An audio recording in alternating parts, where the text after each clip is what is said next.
Hello friends, आपल्या सर्वांची आवडती मालिका तुझ्या सोबतीने या मालिकेच्या आजच्या शुक्रवार 3 एप्रिलच्या एपिसोडमध्ये एकानंतर एक जबरदस्त ट्विस्ट आले आहेत. नुपूरच्या घरी प्रभू श्रीरामचंद्रांचा जन्मोत्सव आहे आणि या सोहळ्यासाठी तिने सगळ्यांना आमंत्रण दिलं होतं आणि मल्हारचं संपूर्ण घर तेथे पोहोचलंय. मल्हार, रेवती मावशी, जिया, दीप, तायडी सुद्धा तेथे आली आहे, कारण तायडीला या सोहळ्यात असं काहीतरी करायचंय ज्यामुळे नुपूरला त्रास होईल, आशाला त्रास होईल. मग तायडी असं नेमकं काय करणार आहे आणि आजच्या एपिसोडमध्ये काय काय घडलंय हे जाणून घेण्यासाठी हा व्हिडिओ शेवटपर्यंत नक्की पहा. फ्रेंड्स, आजच्या एपिसोडच्या सुरुवातीलाच मल्हार हा तायडीला सांगतो, तायडे मी आज खूप थकलोय. तर तायडी विचारते, हो मल्हार, आजचा दिवस तू आराम कर, उद्या सकाळी आपलं खूप कामं आहेत, तो जो इव्हेंट आहे ना. तर मल्हार म्हणतो, सॉरी तायडे, उद्या सकाळची कामं तू पाहशील का?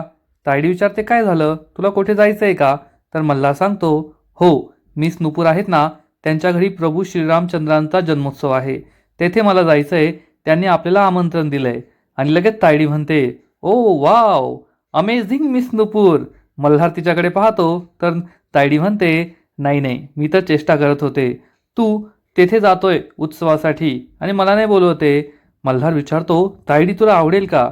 तायडी म्हणते, अरे का नाही आवडणार, प्रभू श्रीरामचंद्रांचा जन्मोत्सव आहे, मला खूप आवडेल तेथे यायला.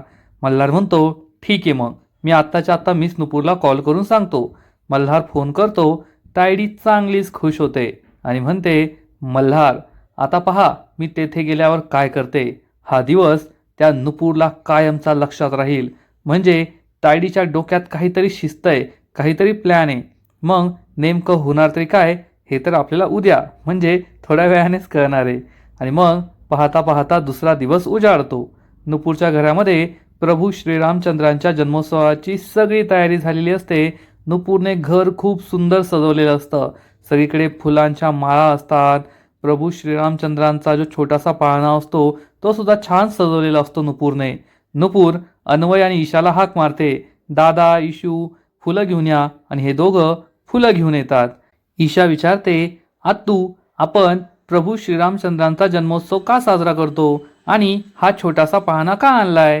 तेव्हा नुपूर ईशाला सगळं समजावून सांगते, जसा तुझा वाढदिवस असतो ना, तसा आज प्रभू श्रीरामचंद्रांचा वाढदिवस आहे आणि आपण छोट्याशा रामलल्लांना या पाळण्यात ठेवणार आहोत, त्यांची पूजा करणार आहोत, आरती करणार आहोत, नैवेद्य दाखवणार आहोत आणि मग सगळे आपण एकत्रच त्यांना पाळण्याला झोका सुद्धा देणार आहोत. ईशा म्हणते, मी सुद्धा धोका देणार, लगेच देते. तर नुपूर तिला थांबवते आणि म्हणते, आत्ता नाही, सगळ्यांनी एकत्र द्यायचं आहे आणि जेव्हा पूजा झाल्यानंतरच. तर अन्वय विचारतो, ते सगळं जाऊ दे, तुझी आई कुठे? ईशा सांगते, तू खूप वेळची तयार होतीये. अन्वय म्हणतो, पाहिलंच का नुपूर, कामाला तर कधी हातभार लावत नाही, तिला फक्त मिरवायचं असतं. आणि नुपूर अन्वयला इशारा करते, जाऊ दे, तिच्याबद्दल काही वाईट बोलू नको. तेवढ्यात आशा तेथे येते आणि नुपूरने राम जन्मोत्सवाची किती सुंदर तयारी केली आहे, किती छान सजावट केली आहे हे पाहून तिला खूप आनंद होतो आणि आशाच्या डोळ्यात आनंदाश्रू येतात. नुपूर आशाकडे पाहते आणि जवळ येऊन विचारते, आई काय झालं आणि तुझ्या डोळ्यात पाणी काय आहे? तर आशा म्हणते, नुपूर, किती छान तयारी केली आहे तू, माझ्या अपेक्षेपेक्षा कितीतरी पटीने भारी, खूप सुंदर तयारी केली आहे. आणि हे सगळं तू एकटीने कसं केलंस? मला तर वाटलं तुला खूप त्रास होईल, कारण ऐनवेळीस आम्ही सगळे घराबाहेर निघून गेलो होतो आणि तू एकटीच होती, तरी तू इतकी छान तयारी केली, थकली असशील ना? तर नुपूर सांगते, नाही आई, मी नाही थकली, कारण मी एकटीने तयारी केलेली नाहीये. ती विचारते, एकटीने नाही, मग कुणी तयारी केली, कुणी तुझी साथ दिली? तर नुपूर सांगते, मल्हार सरांनी. आशाला मोठा धक्काच बसतो. आशा विचारते, मल्हारने? नुपूर सांगते, हो, तूच म्हणाली होतीस ना की माझ्या मदतीसाठी आता देवानेच कोणाला तरी पाठवायला पाहिजे. तू घराबाहेर पडली आणि मल्हार सर घरी आले. तेव्हा आशा विचारते, मल्हारने तुला घराच्या साफसफाईत मदत केली, ते सुद्धा सुटाबुटात? तर नुपूर हसू लागते आणि म्हणते, आई, त्याची गंमतच आहे, मल्हार सरांना काही साफसफाई सुटाबुटात जमत नव्हती, म्हणून मी अन्वय दादाचे कपडे त्यांना दिले आणि मग त्यांनी इतकं सुंदर घर साफ केलं. खरंच त्यांचा साफसफाई करण्यात कुणीच हात धरू शकत नाही. घराचा प्रत्येक कोपरा त्यांनी स्वच्छ केला, खूप छान सुंदरतेने त्यांनी सगळी काही साफसफाई केली आहे. आणि त्याच वेळेस मीना दरवाजा उघडते आणि मल्हारने घराची साफसफाई केली हे ऐकते. मीना म्हणते, बाई बाई बाई, जगा वेगळाच मालक आणि जगा वेगळीच एम्प्लॉई. मीना ही असं बोलतीये, त्यामुळे नुपूरला खूप राग येतो.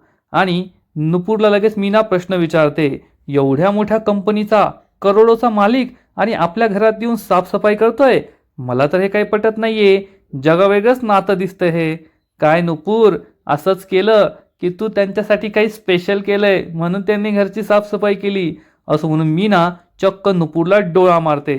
म्हणजे नुपूरने त्यांच्याबरोबर काहीतरी चुकीचं केलंय म्हणून मल्हारने घरात साफसफाई केली असं मीनाला सुचवायचं असतं. त्यामुळे नुपूर खूप चिडते आणि म्हणते, वहिनी बस झालं. तुला याआधी सुद्धा सांगितलंय मी, माझ्या चारित्र्यावर शिंतोडे उडवायचे नाही. नाहीतर मी तुझी कोण आहे, तू माझी कोण आहे, आपल्यात काय नातं आहे हे मी विसरून जाईन, लक्षात ठेव. नुपूर चांगलाच रुद्रावतार धारण करते. मीनाची जिरते. नुपूर ही तिला ठणकावून सांगते, या जगामध्ये माणुसकी, चांगुलपणा या गोष्टी अजून आहेत. तुला या गोष्टी तर माहीतच नाहीये, या गोष्टींची तुझा काही संबंधच नाहीये. पण जगात अशी लोक असतात ज्यांना माणुसकी असते, चांगुलपणा असतो आणि त्यासाठी हे ते सगळं करतात. मल्हार सरांचा आपल्या घराशी काहीही संबंध नसताना त्या माणसाने या घरात साफसफाई केली. पण तू तर या घरची सून आहेस ना. अनेकदा मिरवतेस, जोरजोरात सांगतेस, ओरडतेस, मी या घरची सून आहे, मी या घरची सून आहे, मीच ही घरची सून आहे, मीच्या घरची मालकीण आहे. मग या घरात काम करायला कुठे गेली होतीस तू? काल कुठे बाहेर निघून गेली होती? मीना ही नुपूरला काही उत्तर देणार तर नुपूर चिडून म्हणते, बस झालं वहिनी, एक शब्द बोलायचा नाही. यानंतर मी माझ्या चारित्र्यावर कोणतेही आरोप सहन करून घेणार नाही. आणि पुन्हा जर तू माझ्याशी असं बोलली ना तर मात्र याचे वाईट परिणाम होतील, एवढं लक्षात ठेवायचं. मीनाला जबर धक्काच बसतो की नुपूर चक्क मला बोलतीये. नुपूर तिला ठणकावून सांगते, असं फालतूची बडबड करण्यापेक्षा आहे ना, एकतर काहीतरी काम कर, कामाला हातभार लाव. आणि काम करायचं नसेल ना तर गुपचूप एका जागेवर बस आणि देवाचं नाव घे. तेच तुझ्यासाठी बरं राहील. कारण तू असं वाईट बोलल्याने मला तर काही फरक पडत नाही, पण तू स्वतःच्याच नजरेत आणखीन पडशील, एवढं लक्षात ठेव. आशा आणि अन्वयला खूप आनंद होतो की नुपूरने या मीनाची चांगली जिरवली आहे. आणि नुपूर ही आशाला विचारते, आई तू सकाळची गोळी घेतलीस का? आशा नाही म्हणते. नुपूर म्हणते, ठीक आहे, मी दूध गरम करते, गोळी घे, परत वेळ नाही मिळणार. आणि मीना ही आशाकडे खूप रागारागाने पाहते आणि बाहेर निघून जाते. आशाला समजतं ही मीना नक्कीच काहीतरी कटकारस्थान करणारे. आशाला सुद्धा मीनाचा खूप राग आलेला असतो. आणि इकडे मल्हारच्या घरी मल्हार हा दीपशी फोनवर बोलत असतो. दीप, पूजेचं सगळं सामान आणलंय ना? मी जे जे सांगितलं ते सगळं सामान आण बरं का. दीप हो म्हणतो. मल्हार फोन कट करतो. तेवढ्यात रेवती मावशी तिथे येते. रेवती मावशीने हे सगळं ऐकलेलं असतं. रेवती मावशी मल्हारला म्हणते, अरे देवा, हा माझाच मल्हार आहे की वेगळा मल्हार आहे? मल्हार विचारतो, असं का बोलतीयेस? तर रेवती मावशी म्हणते, मला कळतच नाहीये. आजपर्यंत तर तुला देव पूजा या गोष्टीत काहीच रस नव्हता. मग अचानक एवढा इंटरेस्ट कोण आला? मला कळू दे, अशी कोण व्यक्ती आहे जिच्यामुळे हा बदल घडतोय? तर मल्हार सांगतो, मावशी काही काय बोलते, असं काही नाहीये. तर मावशी म्हणते, नाही नाही, मला तुझ्यातला हा बदल आवडतोय, पण हा बदल कशामुळे घडतोय, कोणामुळे घडतोय हे मला कळत नाहीये. मल्हारला काय उत्तर द्यावं ते कळतच नाही, कारण तो नुपूरचं नाव घेऊ शकत नाही. आणि तेवढ्यात जिया तेथे येते आणि म्हणते, मॉम सही पहचान आहे. खरंच किती भारी ओळखलंस तू. आता मी तुला सांगते दादामध्ये असा बदल का झालाय. अगं अशी खूप माणसं आहेत जी आजकाल ब्रोच्या आयुष्यावर प्रभाव पाडतायत आणि काही काही तर आपले एम्प्लॉईज आहेत. मल्हारला समजतं की आता जिया चक्क नुपूरचं नाव घेईल आणि त्यानंतर मावशी काय आपला सोडणार नाही. त्यामुळे तो म्हणतो, ए मावशी, हिच्याकडे काय लक्ष देतेस? काहीही बकबक करत राहते ती, तिच्याकडे लक्ष देऊ नको. तुझा रेडी होणे, आपल्याला पूजेसाठी जायचंय. रेवती म्हणते, ठीक आहे, आणि ते निघून जाते. तेवढ्यात दीप तेथे येतो आणि लगेचच जिया म्हणते, चल दीप माझ्याबरोबर, मला तिथे व्लॉग शूट करायचा आहे, त्यासाठी मला तुझी मदत हवी आहे. आणि जिया ही दीपचा हात पकडून त्याला तेथून घेऊन जाते. मल्हारला कळतच नाही या दोघांचं काय चाललंय. आणि तेवढ्यात तायडी तेथे येते. जिया आणि दीप मधील ही जवळीक पाहून तिच्या सुद्धा मनात संशय येतो, या दोघांचं नेमकं चाललंय तरी काय. दाल में नक्कीच काहीतरी काळ आहे. तायडी मल्हारच्या रूममध्ये येते आणि म्हणते, मल्हार चल आपला उशीर होतोय, गाडी काढायला सांग. मल्हार म्हणतो हो हो. मल्हार मोबाईल घेऊन बाहेर निघून जातो आणि तायडी खूप चिडते. तायडी विचार करते, मल्हार तुझ्या चेहऱ्यावरचा हा जो आनंद आहे ना तो मला सहन होत नाहीये. लवकरच तुझ्या चेहऱ्यावरचा हा आनंद मी दुःखात बदलून टाकेल. आणि मला माहिती आहे या सगळ्यासाठी कोण कारणीभूत आहे, ती मिस नुपूर. त्या नुपूरला तर मी असा धडा शिकवणार आहे ना की पुन्हा कधीही तिच्या चेहऱ्यावरच हसू राहणार नाही. ती स्वतः हसणार नाही तर तुला सुद्धा कधी आनंदी ठेवू शकणार नाही. असा विचार तायडी करत असते आणि त्याच वेळेस मीना तिला कॉल करते आणि म्हणते, मॅडम मॅडम मॅडम तुम्हाला माहिती आहे का इकडे काय सुरू आहे.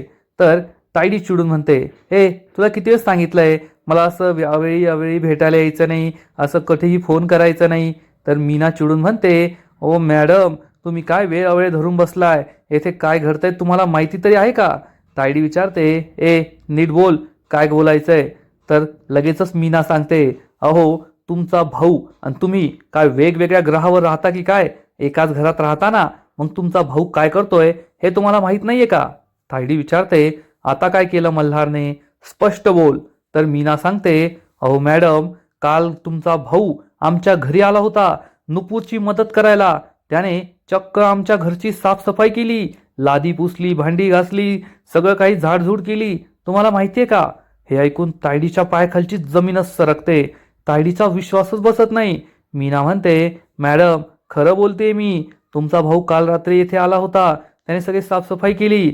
आजकाल त्याचं काय चालू आहे ना मला कळतच नाहीये.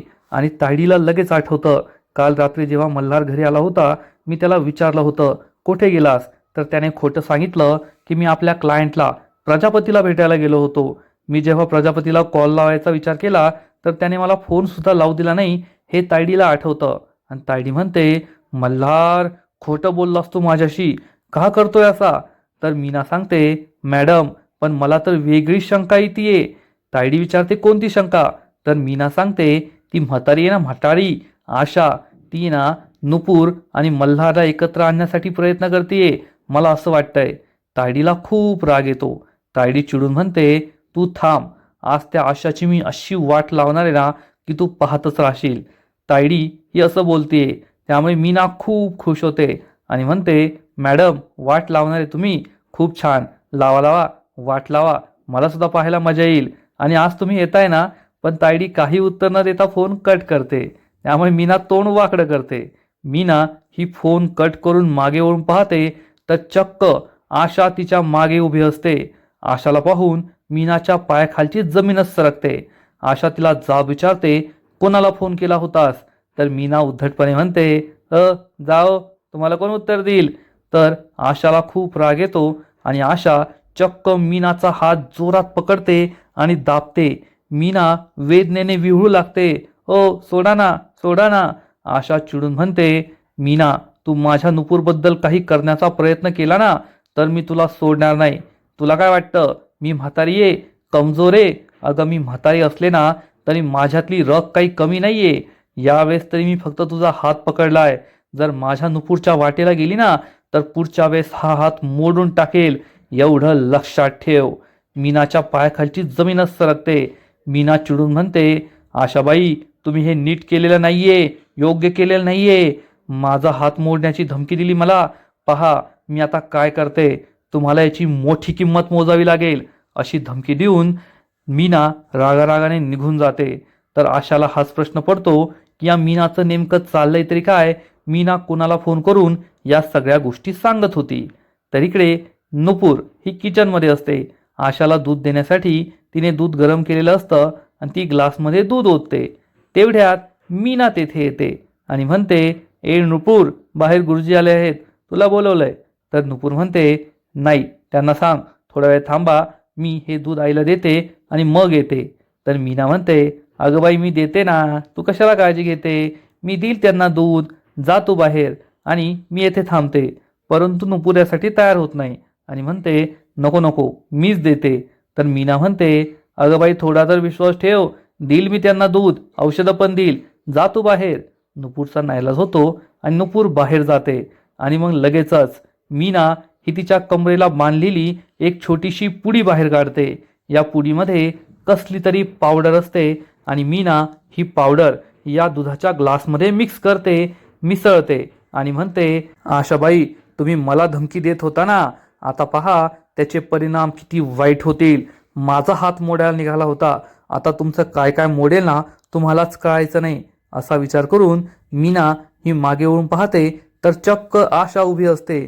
आशाला पाहून मीना खूप घाबरते आणि म्हणते, तुमचं दूध ठेवलंय, नुपूरने सांगितलं होतं, औषधं सुद्धा आहेत, घ्या गुपचूप. आणि ती तेथून निघून जाते. परंतु आशाला काही संशय आलेला नसतो. आशा नुपूरने गोळ्या ठेवल्यात म्हणून ह्या गोळ्या खाते आणि या ग्लासमधील गरमागरम दूध सुद्धा पिते.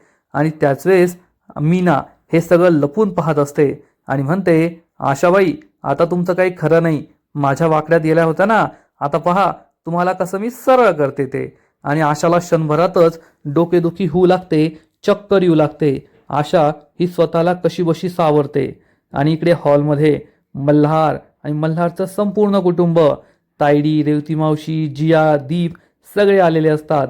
तर नुपूर पूजेला बसलेली असते आणि मल्हार आल्या आल्या ईशाला उचलून घेतो आणि विचारतो, काय मग झाली का तयारी? तर ईशा सांगते, हो वाघोबा काका, सगळी तयारी झाली आहे. तर मल्हार विचारतो, मला तू वाघोबा काका का म्हणतेस, सांग बरं. तर ईशा सांगते, ते एक टॉप सिक्रेट आहे. आणि या दोघांची केमिस्ट्री पाहून सगळ्यांनाच आश्चर्य वाटतं. रेवती मावशी, जिया, तायडी या सगळ्यांना प्रश्न पडतो. तायडी विचार करते, मल्हार आणि या नुपूरच्या कुटुंबाची एवढी केमिस्ट्री कधी जमली, हे एकमेकांच्या जवळ कसे आले, तिला काही कळतच नाही. तर रेवती मावशी म्हणते, अरे वा मल्हार, तुझी ही छोटीशी मैत्रीण तर खूप छान आहे, काय नाव आहे तिचं? मल्हार सांगतो, तिचं नाव ईशा आहे आणि ती नुपूरची भाची आहे. रेवती सुद्धा तिचं कौतुक करते. आणि मग तेवढ्यात अन्वय हा तेथे पोहोचतो. मल्हार अन्वयची आणि सगळ्यांची ओळख करून देतो. अन्वय सगळ्यांना नमस्कार करतो आणि बसायला सांगतो. तर त्याच वेळेस नुपूर ही मल्हारकडे पाहते आणि इशारा करते. मल्हार म्हणतो, तुम्ही बसा, काही प्रॉब्लेम नाहीये, तुम्ही पूजा उरकून घ्या.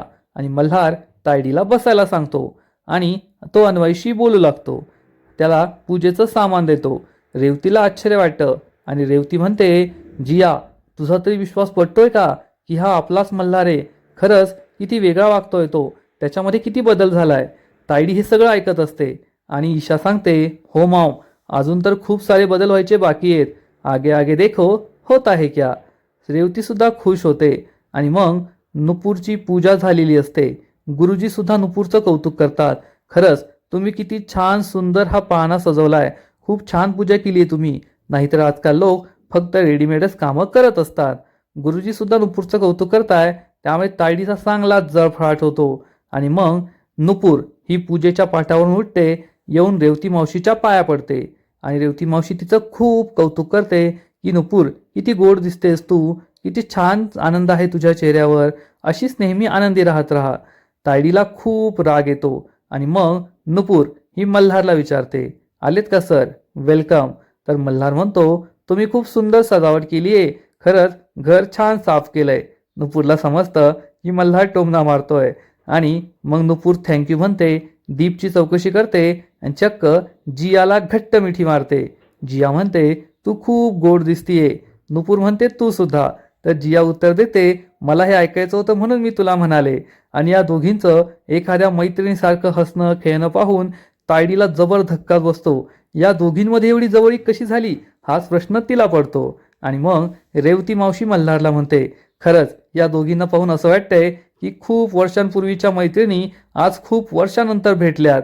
तर मल्हार म्हणतो, खरंय मावशी, मिस नुपूरला नाती जोडायला वेळ लागत नाही, त्या लगतच समोरच्याशी एखादं नातं जोडून घेतात.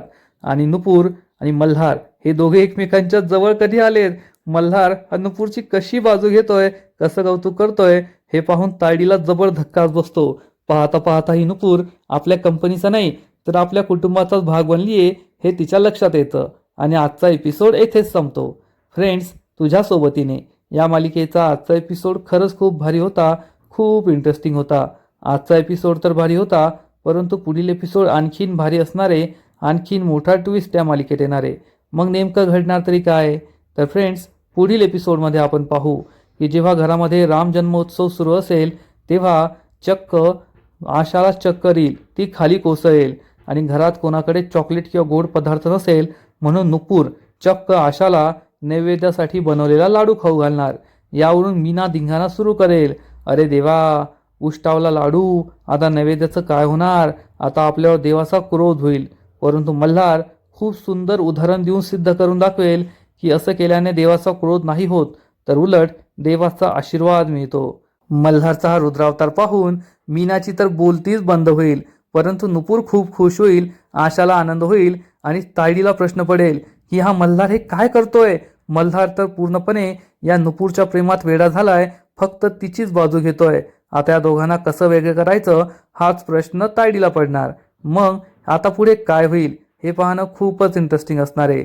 तर फ्रेंड्स, तुम्हाला सुद्धा तुझ्या सोबतीने ही मालिका आवडते का? नक्कीच कमेंट करून सांगा. आणि या मालिकेचे असेच नवीन नवीन एपिसोड, नवीन नवीन अपडेट सर्वात आधी पाहण्यासाठी व्हिडिओला लाईक करा, शेअर करा, चॅनलला सबस्क्राईब करून बेल आयकॉनवर क्लिक करा. म्हणजे या मालिकेचे नवीन नवीन एपिसोड तुम्हाला सर्वात आधी पाहायला मिळतील. खूप खूप खूप धन्यवाद.